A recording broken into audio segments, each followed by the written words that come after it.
One of his methods was to, he painted a lot of people in great detail.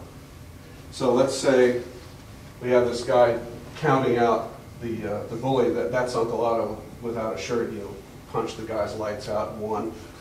And unfortunately the guy fell off the rigging a few days later and drowned.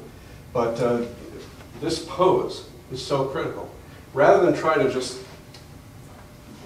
get it right, or rather than use little models or this clay things that people use, he would ask neighbors to come over, put on costumes. He had lots and lots of costumes in a closet, kept them forever. I still found some in the attic above the garage just a couple of months ago.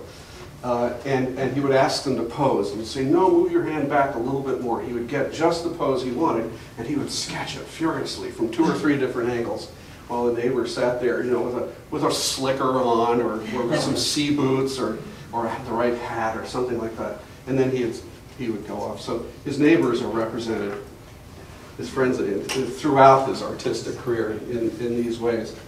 He would paint pretty much every day. And sometimes I don't remember any pattern to it, but he would paint probably 4 hours a day, 5 hours a day, and then he'd garden. There's the Yankee games, there's the piano, there's the art studio, and there's Uncle Otto with a wheelbarrow. It's just an indelible image. He would just go out and work. He took care of the woods for hundreds of yards around the house. It was like a carefully tended English country cottage. He was a working class guy, and he didn't mind doing his own work, and he loved doing it. While they were in Kingston, Winky fell in love with a guy. The guy was deemed inappropriate by her parents.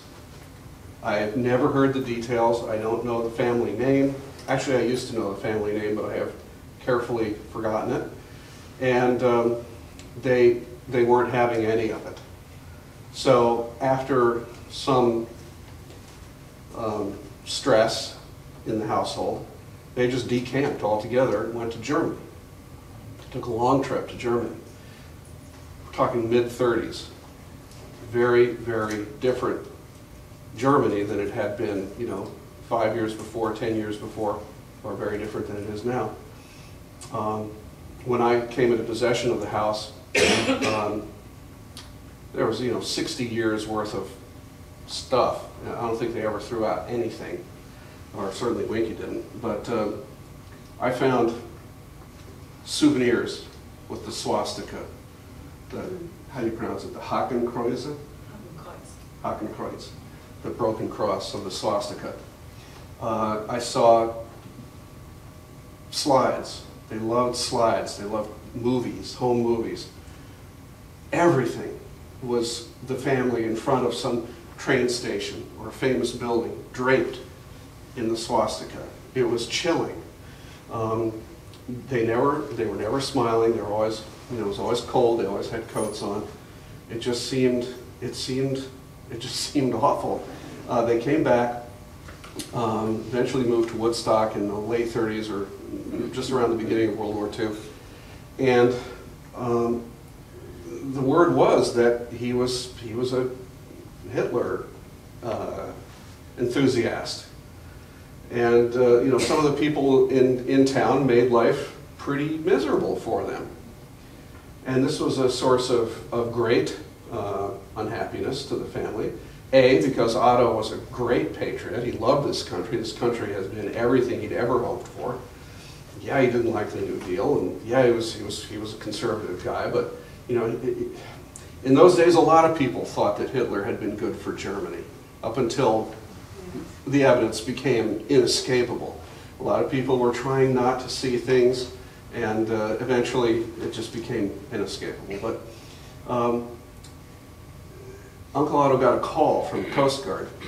He went down to New York to Governor's Island, had a meeting, and came back as a commissioned lieutenant commander in the United States Coast Guard, just like that. They wanted him to go out on the Coast Guard cutters and paint, like so many of the other artists did. After the WPA, along came the war. So that particular generation of artists had a tremendous amount of money created especially for them, a tremendous amount of work, tremendous opportunities. You know, their stuff appeared in Life magazine and everything. The Coast Guard cutter Campbell that Uncle Otto happened to be assigned to was one of the only Coast Guard vessels to engage in action at sea during World War II. It encountered a U-boat off the coast of Nova Scotia, and after a huge gun battle, just back and forth, you know, with the deck guns, you know, both ships sustaining all kinds of damage. Finally, the captain of the Campbell just said, "Screw it," basically, and just rammed the U-boat, crippling the Campbell, sinking the U-boat. And Otto remembers spending that night listening to the cries of the German crew in this very cold water as they were sort of going out one by one by one. And nobody on the American boat was making a move to go rescue them because they were struggling desperately to keep their own vessel afloat. And none of them could understand German, but Otto could. So he heard these boys crying for their mothers and things like that all night long, till finally there were just none left. And that was he told me that story one time, told all of us, my whole family. They begged him, "Please tell us the story of the Campbell." And he rolled his eyes because he knew it was coming. He was in tears by the time that was over.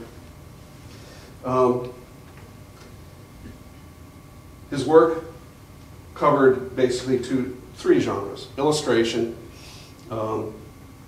that was the bread and butter. They say he was a good investor, and it sure looks like that to me. Not many artists get to sock away a couple of $1 million by the end of their lifetime, and he was a person to whom others came for investment advice.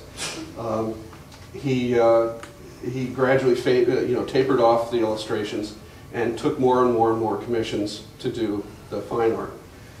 He had two genres there. One was landscape, the Catskill landscape, the marine landscapes. I have a beautiful painting of the coast of Algonquin with a big wave washing into a little tight rocky cove.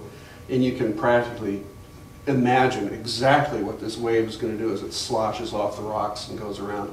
So marvelous. And of course the marines. And very often, I think in most cases, the people who were fans of his landscapes like that had no idea that he did all this. And likewise, the people who knew him as a marine painter had no idea that he was a landscape painter. And he cultivated that.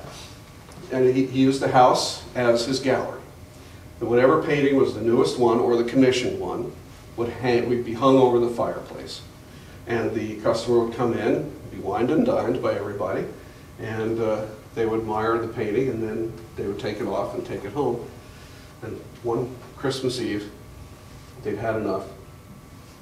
And Aunt May and Winky said, she called him Daddy, and Winky called him Otto. We want a painting that's going to be ours forever, that will never leave this house. And so he went, and you know, he was good with those little sort of Germanic utterances, and jammed his cigar in his mouth and went trudging off to the studio. Spent all Christmas Day, Christmas Eve, and half of the night, and brought back a painting that has been forevermore known as the Christmas Marine. It's a Gloucester schooner going down off the back of a huge Grand Bank swell. And that, I'm happy to report, is mine, all mine. So it stayed in the family even after they all passed, and so it shall remain.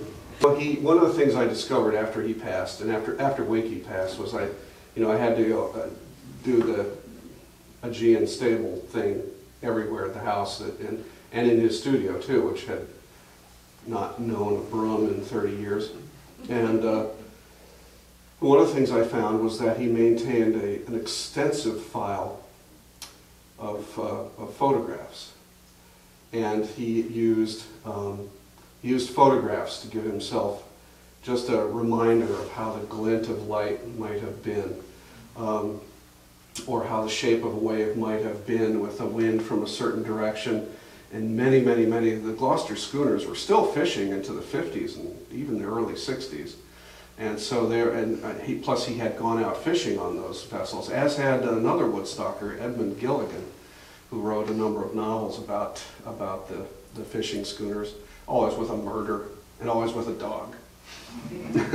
My first novel, which I'm hoping to get published someday, has a dog in it, just thinking about Ed Gilligan.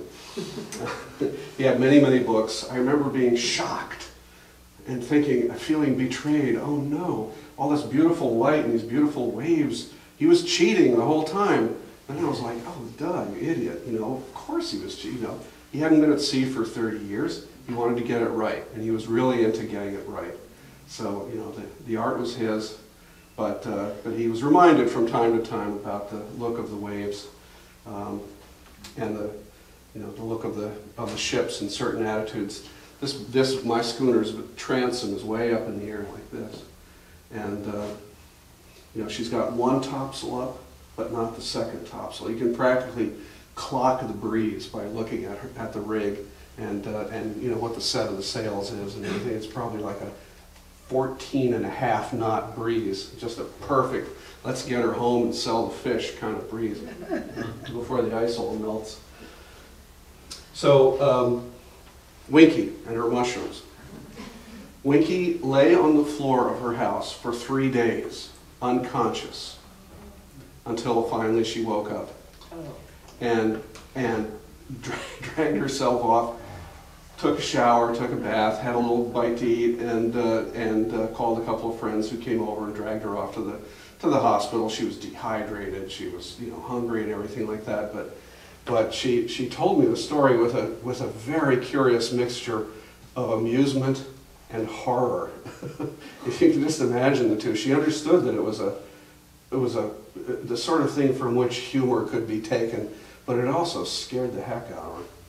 And so from then on, she lived a little bit less of a solitary lifestyle. She'd been quite a loner, and brought her friends in closer as she gradually declined and died. So, listen, I thank you all very much for listening so attentively in this, you know, heat and everything. I hope I didn't run on too long. I have no idea how long I've talked, but it's been fun, and I'm still happy. Pardon me? We enjoyed it. Oh, good. Thank you.